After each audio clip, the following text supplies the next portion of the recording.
If you want to learn what terms are, we're going to give you guys a link in the description of the settlement statement of a deal that we're going to break down here for a couple of minutes and talk about what terms are. And you guys can get a copy of all of these documents, and it hopefully will help you in your journey. Now, these are not purchase and sale agreements. I keep those only for my community, Subto community, but this is public documentation of who my seller is and what interest rate did we sell at and all of that kind of stuff, okay?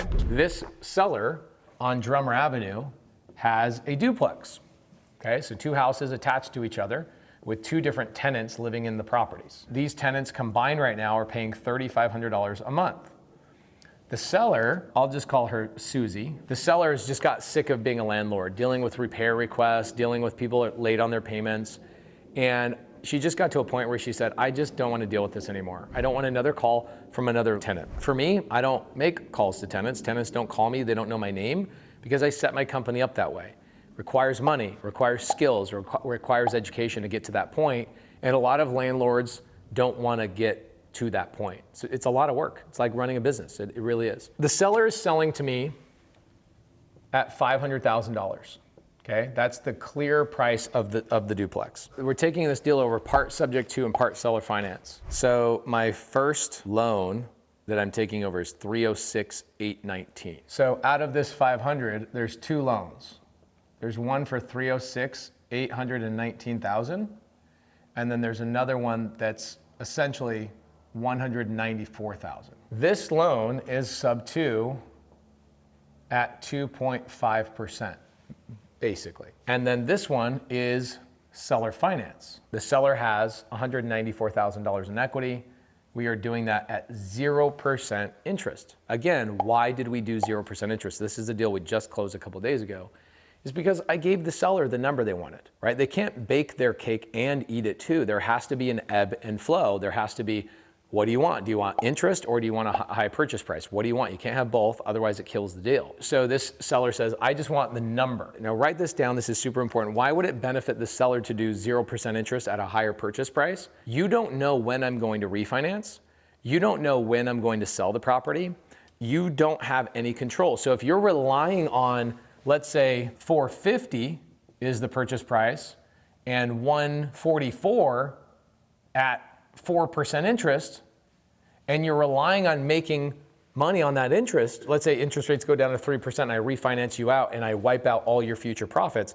Most of my sellers elect to have a guaranteed dollar amount at 0%, because it doesn't matter when I pay you off. It doesn't matter what happens with interest rates. If I refinance, I sell, or I pay you down, you have a guaranteed dollar amount you're walking away with, which is $194,000. That is the structure of this deal, right? $500,000 is the purchase price, divided into two loans. One's at 2.5, one's at 0%. So my down payment on this particular deal, I have $46,073.23. That's my out of pocket. Now, I don't come out of pocket the way I structure my deals, which is why it's very important for you to understand terms, because I don't want to come up with that 46 grand. I'm going to bring in a private money lender, and that's important for sellers to know, agents to know, everybody to know. What's cool about this deal is a lot of people made money on this. The seller received $14,000 of that. So the seller walks away with some cash in their pocket. They're happy. Assignment fees are Luciano. So shout out Luciano, 14 grand himself, roughly. It's 13,860. Ingrid made some money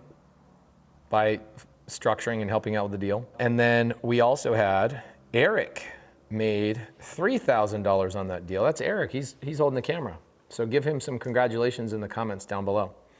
And then we also had a transaction coordinator. She made $800 that I had to pay for being a transaction coordinator, just doing the paperwork. $800. If you're trying to learn how to get into real estate and make really great money, learn how to be a transaction coordinator. If you're like a stay-at-home mom and you want to make $100,000, $200,000 a year working from home and being around your kids. A lot of people have made money on that. I had to come up with that $46,000. Perfect. We've already figured out the interest rate.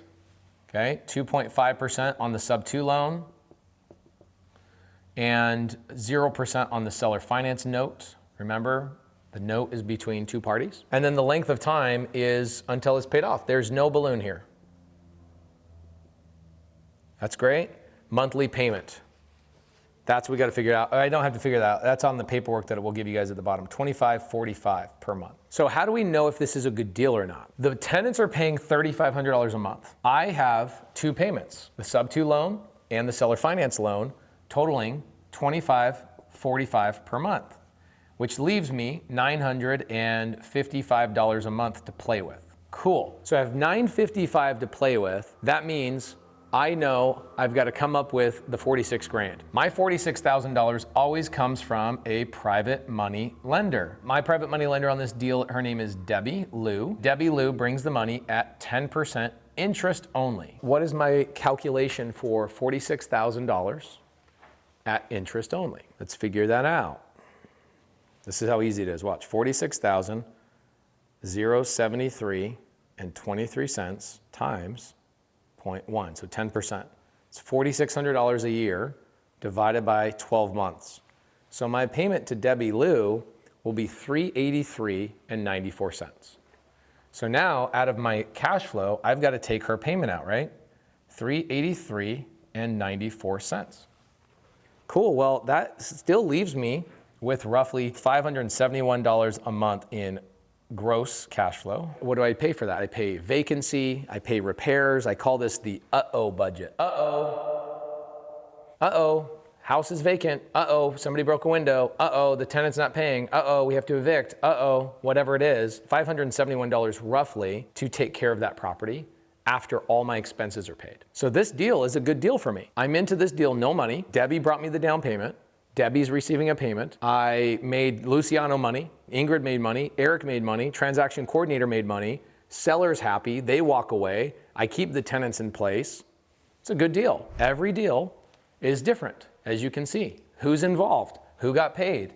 The pain, the source of pain. The fact that the seller doesn't want the property anymore happens a lot. You'll run into sellers that have a lot of equity, like these sellers have, and we just structure the equity to make sense for both parties. And that's a very common question I get is people say, well, what do I do when the seller has a lot of equity on the property? So hopefully that helps you understand why they do that, is because when you do a 0% seller finance on the equity, you can kind of guarantee your return by just saying, this is the price I want to lock in, and we'll do principal only. I don't like calling it interest or no interest. I like calling it principal only.